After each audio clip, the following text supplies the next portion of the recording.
Hello everyone, welcome to the THR show. My name is Osasu Paul Azino. The THR show focuses on social sector managers and entrepreneurs who by sheer determination and passion work through their projects. On this show, we will focus on the challenges and the impacts of this project. Please subscribe to our channel, give us a thumbs up. If you have questions, comments, suggestions, or people you would like us to interview, please drop a comment below.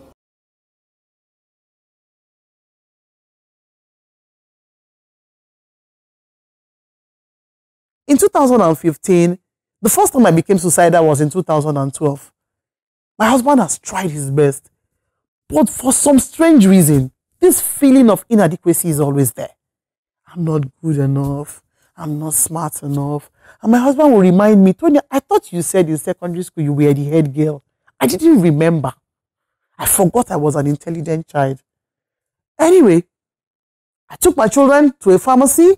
I bought drugs. That morning, I asked my husband, I said, is it true that suicide is a sin? He said, yes, that suicide is a sin against God. So I told myself I will go to church that evening. We had a major program in my church that day. I said, I will go to church. I will ask God for forgiveness. And I will take these drugs and I will kill myself because this man has been very good to me. He's been very, very good. I felt I didn't deserve him. Then I felt I wasn't being a good mother to my children. Because my daughter will look at me and say, Mommy, are you in a good mood? Before they would talk to me. Because I used to have a lot of mood swings, which I felt wasn't good for the emotional health of my family. I knew I needed to seek help. Finally, one day, I was in front of the mirror. As I wanted to comb my hair, I just heard, finish it up. Somehow, I just knew that was the spirit of suicide talking to me. I packed my phones. My niece was staying with me. I said, go to the office. If anybody wants any food, I took her to Zatek. I bought chicken. I said, just make the food. I'm going to a place where I will not be able to pick my phone. I gave her my phone, but I was running away from the house. I knew if I didn't run out, I was going to kill myself. So I have a friend who runs the mental facility in Lekki, so I called her. I said, are you in the office? She said, yes. I said, okay, I'm coming. Then I know that my family will want to look for the last number that I called. So I deleted her number from my phone. I handed my phones over to my husband's niece and off I ran. I checked myself into a mental facility, long and short of it. So let's hold that thought and we'll take a quick break and we'll be right back.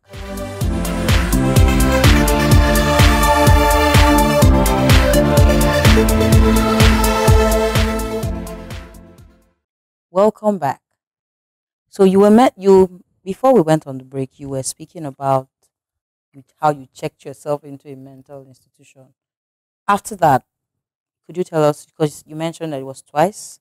That's the first time was when I went to buy the drugs. Okay, so the second time was when this happened. So after that, yes, what's your process like? Are you better? Do you feel that going through the mental health facility helped you make you a stronger person? Yes, because I had to go through therapy. Okay. For the first time.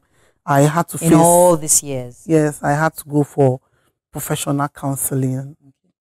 I sought therapy.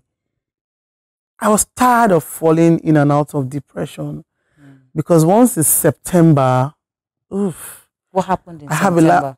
It started in September. Okay. So every September I have a lot of flashback. Okay, so September was like a trigger month. Yes, so I have these flashbacks and I begin to think about my life from the day it started. It's so horrible. I don't know why I was doing that anyway. So before I know it, I'll slip into depression. I will sleep. 2015 was so bad. It was so bad. Oh, my husband, I really felt for him. He would beg me. He's a Christian. So he would read the Bible to me. He would tell me what God is saying. I would just look at him and I said, just leave me alone. I will be fine. So what has been life like after the mental health facility? Okay. I'm a lot stronger now. I see the glow. I'm a lot stronger now. I'm a bold person now. I'm not ashamed to talk about my past because I know that my past does not define me. Okay. Now I understand that the shame does not belong to me. The shame belongs to the abuser. And I'm using my experience to help other people who haven't spoken out, who also think that because they were sexually abused or raped, life has ended. I said, no, there is life after abuse. You can still achieve everything you were destined to achieve after the abuse. So have you, after that, have you gone further to learn, to build yourself and how to help these people? Are there courses that you've done to help you with this? After the therapy, I discovered that it was important for me to go and develop myself if I have to help other people. Okay. So the first thing I did, I went for an emotional intelligence course. So I am an emotional intelligence coach. Okay. Then I did a course counseling troubled children. Okay. So I'm a certified counselor for troubled children. Okay. Yes. Okay, fantastic. So in all of this, because I know that, so you've done the certifications, you have the experience. Have you come in contact with, because I know that this is a support group, and I think, or is this going to someday become full-fledged? Is this something you think that, you're going to be pulling all of your weight, putting all of your weight behind?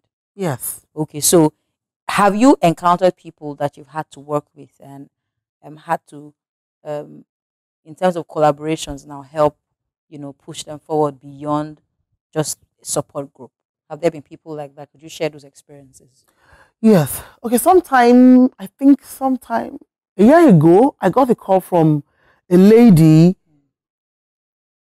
who got a call from someone that a father was raping his daughter, and the girl had aborted and she didn't want to do it again. Now, I only provide support and counseling because I knew that we needed to take that child out of that environment. I had to call PBO Foundation, that is the Pastor Bimbo Dukoya Foundation, because I know they have a shelter for girls like that. Okay. And the Pastor Bimbo Dukoya Foundation was so helpful because the child was actually taken away from that environment, and the child went through counseling, therapy, and she got all the help. They put her in a new school. They really took care of that child. So Pastor Bimbo Dukoya Foundation is one of the foundations that you collaborate with. Yes. Are there others that help, legal? Are there people that you've encountered? Because I do know that in Lagos State, for example, there are laws, there are stringent laws that particularly that are being enforced, in Lagos State. So are there people that you worked with, beyond, say, government agencies, for example, in Lagos State, or even outside Lagos? Office of the Public Defender. Okay. Yes. Okay. In Lagos. In Lagos State. Okay. For now, Lagos State alone. Okay. Yes. Fantastic. Fantastic. Yeah. So, like, have you had to collaborate with other agencies? Because I know that for a sexual abuse survivor, there are different circles that they need to go through before healing is finally complete. Are there such agencies that you would like to speak about, and probably some experiences that you had? Yeah, some of the survivors actually need to be taken away from where they are now, where the abuse is happening. If they, most of the time when the child is a minor, you need to take that child out of that environment.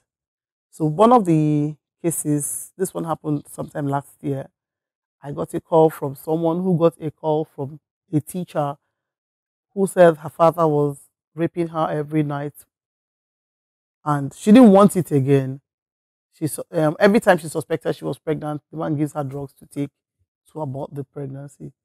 So I just provide support and counseling, and I know that you have agencies that have shelter, like the Pastor Bimbo Dukoya Foundation.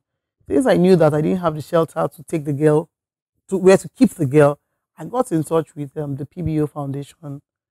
So the man was arrested, the child was taken away from there. They gave the child support, they gave the child professional counseling, the child's school was changed, and the child was kept in their shelter for some time. Are there challenges that you face in running your support group?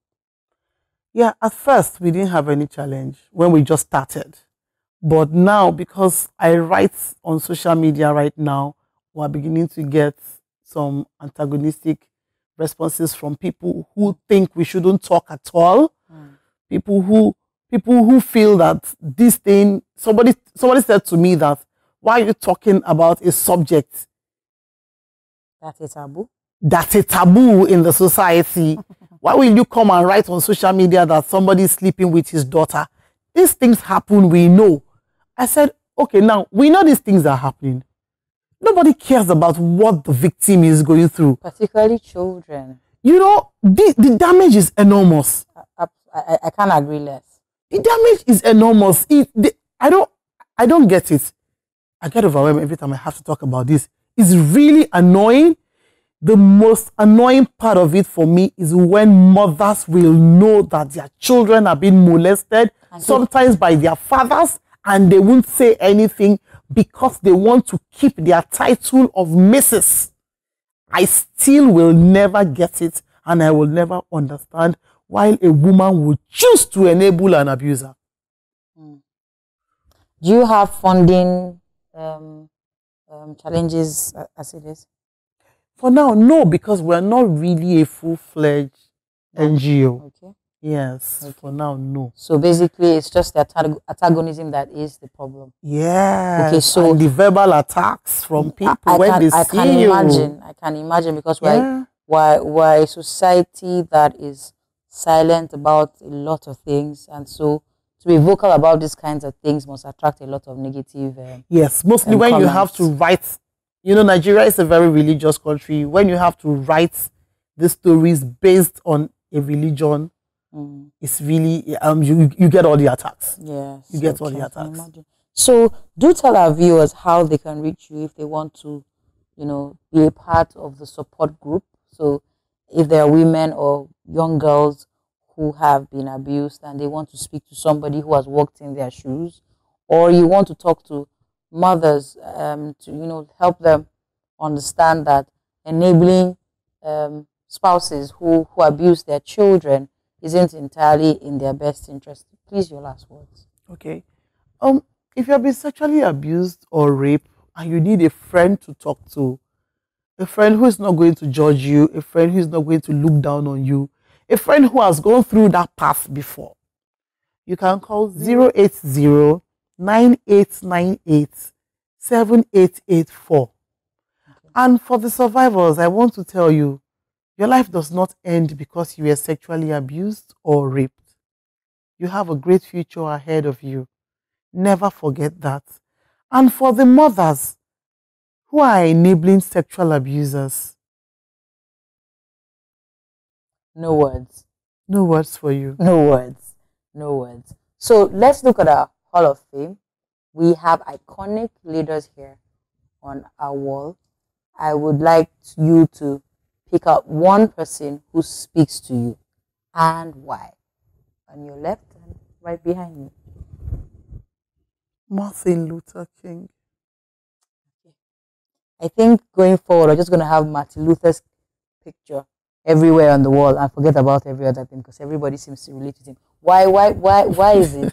Why do you pick Martin Luther King Jr.? Okay. Martin Luther King Jr. was talking when the blacks were not given a voice in America. And he stood his ground. In spite of all the attacks on his person, he still spoke. The kind of attacks we get doing this our job. I remember him. They tried to silence him, but he refused to be silenced. Like I will say, we refused to be muted. Our voice was stolen before. Not any longer. Fantastic. It's such a great delight to have you. Thank you for having me. It's a pleasure to talk to someone who has overcome such great pain. Thank you. And exude the kind of glow that you have. It's a great delight. Thank you so much. Okay, viewers, this brings us to the very end of today's episode. Have you been raped? Have you been sexually assaulted? Do you feel funny? So do you feel dirty? Do you feel like it's your fault? Do you feel like you have no business any longer in this world? Do not do it. Speak out. You have all kinds of support available to you. Reach out, like our guest said, reach out to her if you need someone to hold your hand through this journey. Till the next time.